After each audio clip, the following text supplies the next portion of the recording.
ಸರಗೂರು ಪಟ್ಟಣದ ಸರ್ಕಾರಿ ಪ್ರಥಮ ದರ್ಜೆ ಕಾಲೇಜು ಆವರಣದಲ್ಲಿ ಸಾಂಸ್ಕೃತಿಕ ಕ್ರೀಡೆ, ಎನ್ಎಸ್ಎಸ್, ಸ್ಕೌಟ್ಸ್ ಮತ್ತು ಗೈಡ್ಸ್ ಹಾಗೂ ರೆಡ್ ಕ್ರಾಸ್ ಚಟುವಟಿಕೆಗಳ ಸಮಾರೋಪ ಸಮಾರಂಭ ಕಾರ್ಯಕ್ರಮವನ್ನು ಹಮ್ಮಿಕೊಳ್ಳಲಾಗಿತ್ತು. ಕಾರ್ಯಕ್ರಮವನ್ನು ಉದ್ಘಾಟಿಸಿ ಕಬ್ಬಳ್ಳಿ ಸರ್ಕಾರಿ ಪ್ರಥಮ ದರ್ಜೆ ಕಾಲೇಜು ಪ್ರಾಂಶುಪಾಲರಾದ ಡಾ ಕವಿತಾ ಮಾತನಾಡಿದರು.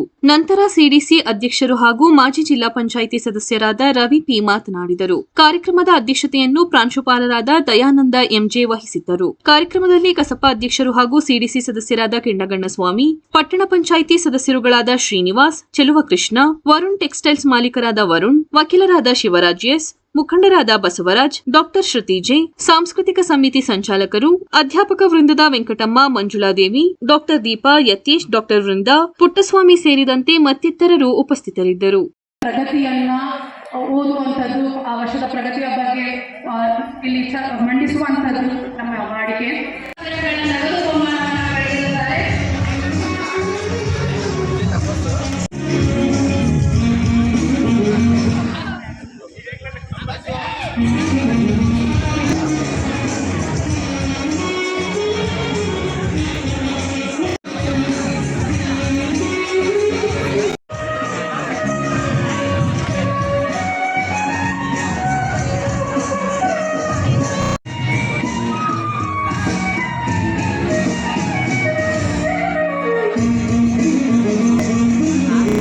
ವಿದ್ಯಾರ್ಥಿಗಳ ಸಾಧನೆಗಳು, ಇದರ ಕುರಿತಾಗಿ ಸಂಕ್ಷಿಪ್ತ ವರದಿಯನ್ನು ಓದೋದಕ್ಕೆ ಬರ್ತಿದ್ದಾರೆ. ನಮ್ಮ IQAC ಸಂಚಾಲಕರಾದಂತಹ ಡಾ ಯೋಗಿತಾ ಎಸ್ ಅವರು ಅವರನ್ನ ಈಗ ಪ್ರಾರಂಭವಾಗಿ ಒಂದು 8 ರಿಂದ 9 ವರ್ಷ ಆಗಿರ್ಬೇಕು. ಈ ಕಾರ್ಯಕ್ರಮಕ್ಕೆ ನಮ್ಮ ಶಾಸಕರಾದಂತಹ ಅನಿಲ್ ಚಿಕ್ಕಮಾಧವ್ ಅವರು ಬರಬೇಕಾಗಿತ್ತು. ಕಾರಣಾಂತರಗಳಿಂದ ಬಂದಿಲ್ಲ. ಅವ್ರ ತಂದೆಯವರು ಸರಗೂರಿಗೆ ಪ್ರಥಮ ದರ್ಜೆ ಕಾಲೇಜನ್ನು ಕೊಡಿಸಬೇಕು ಅಂತ ಸರ್ಕಾರದ ಮಟ್ಟದಲ್ಲಿ ಹೋರಾಟವನ್ನು ಮಾಡಿ ಅವತ್ತು ನಮ್ಮೆಲ್ಲರನ್ನು ಸೇರಿಸಿಕೊಂಡು ಪ್ರತಿಯೊಂದು ಗ್ರಾಮದಲ್ಲೂ ಕೂಡ ಗ್ರಾಮ ಪಂಚಾಯತಿ ವ್ಯಾಪ್ತಿನಲ್ಲಿ ಬ್ಯಾನರನ್ನು ಹಾಕಿ ಕಾಲೇಜನ್ನು ಪ್ರಾರಂಭ ಮಾಡಬೇಕು, ವಿದ್ಯಾರ್ಥಿಗಳನ್ನ ಅಡ್ಮಿಷನ್ನ ಹೆಚ್ಚಿನ ರೀತಿಯಲ್ಲಿ ಮಾಡಬೇಕು ಅಂತ ಅವತ್ತು ಪ್ರಥಮವಾಗಿ ನಾವು ಮಾಡಿದಾಗ 70 ಜನರು ಮಾತ್ರ ಕಾಲೇಜಿಗೆ ಪ್ರವೇಶವನ್ನು ಪಡೆದರು. ಅದಾದ ನಂತರ ಒಂದು ಸುಸಜ್ಜಿತವಾದಂಥ ಕಾಲೇಜು ಇವತ್ತು ನಿರ್ಮಾಣವಾಗಿದೆ. ತಾವೆಲ್ಲರೂ ಕೂಡ ಸರಗೂರಿನ ಇತಿಹಾಸವನ್ನು ನಾವು ಕಳೆದ ತಿಂಗಳು ಕನ್ನಡ ಸಾಹಿತ್ಯ ಸಮ್ಮೇಳನದಲ್ಲಿ ಕಾರ್ತಿಕ್ರವರು ಸರಗೂರಿನ ಇತಿಹಾಸವನ್ನು ಬಹಳ ಅಚ್ಚುಕಟ್ಟವಾಗಿ ಹೇಳಿದರು. ಯಾಕೆಂದರೆ ಇದು ಒಂದು ಸರಗೂರು ಪುನಾಟನ ಸಾಮ್ರಾಜ್ಯ, ಒಬ್ಬ ದೊಡ್ಡ ರಾಜ ಆಳ್ತಿರ್ತಕ್ಕಂಥ ಚಿನ್ನದ ನಾಡು ಇದು. ನಾವು ಹುಟ್ಟಿದ್ರೆ ಸರಗೂರಿನಲ್ಲೇ ಯಾಕೆ ಹುಟ್ಟಬೇಕು ಅನ್ನೋದ್ರ ಬಗ್ಗೆ ಅವರು ವಿವರವಾಗಿ ಹೇಳಿದ್ರು. ನಾನು ಅಷ್ಟೊಂದು ಹೇಳೋದಿಲ್ಲ. ಬಟ್ ನಾವು ಸರಗೂರಿನಲ್ಲಿ ಸುಸಂಸ್ಕೃತರಾಗಿ ವಿದ್ಯಾರ್ಥಿಗಳು ತಾವೆಲ್ಲರೂ ಕೂಡ student life is golden life ಅನ್ನೋ ರೀತಿಯಲ್ಲಿ ತಮಗಿರ್ತಕ್ಕಂಥ ಅವಕಾಶವನ್ನು ಬಳಸ್ಕೋಬೇಕು.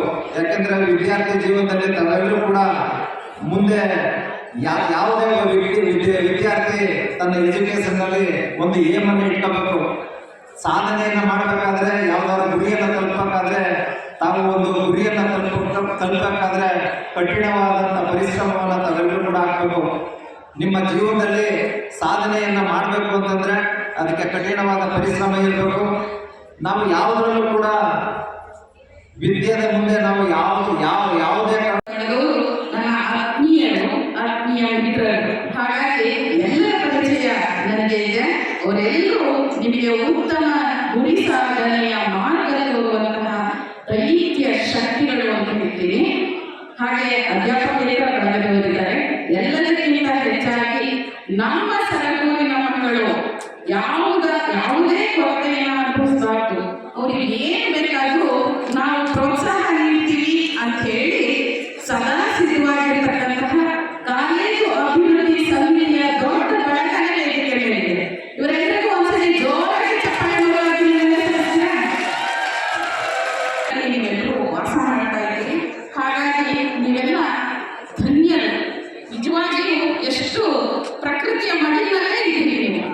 ಇಂತಹ ಪುಣ್ಯವಂತ ಮಕ್ಕಳ ಕಾಲೇಜಿನಲ್ಲಿ ನಾನು ಈಗಿನ ಅತಿಥಿಯಾಗಿ ಭಾಗವಹಿಸಿ ಮಾತನಾಡೋದಕ್ಕೆ ಅವಕಾಶ ಸಿಕ್ಕಿದ್ದಕ್ಕೆ ಕಾಲೇಜಿನ ಎಲ್ಲ ಬಳಗದವರಿಗೆ ಕೃತಜ್ಞತೆಯನ್ನು ಸಲ್ಲಿಸ್ತಾ ನಾನು ಮಾತನ್ನು ಆರಂಭಿಸ್ತೀನಿ. ಮಕ್ಕಳೇ, ನಿಮ್ಮೆಲ್ಲರಿಗೂ ಗೊತ್ತಾ, ಭಾರತದ ಜಗತ್ತಿನಲ್ಲಿ ಅತ್ಯಂತ ಹೆಚ್ಚು ಯುವ ಜನತೆ ಇರೋದು ಯಾವ ದೇಶದಲ್ಲಿ? ನಮ್ಮ ದೇಶದಲ್ಲಿ.